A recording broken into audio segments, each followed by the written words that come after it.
Okay, now you have to stop and stand together and turn around, and you have to say, okay, what was his name? Claydon. Yeah. And he was Morrissey.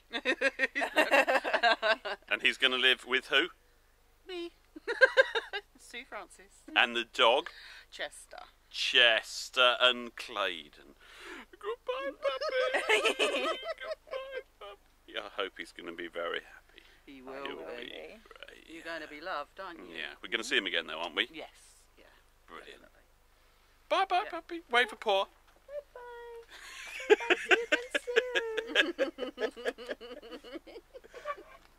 Bring him back if he's no good.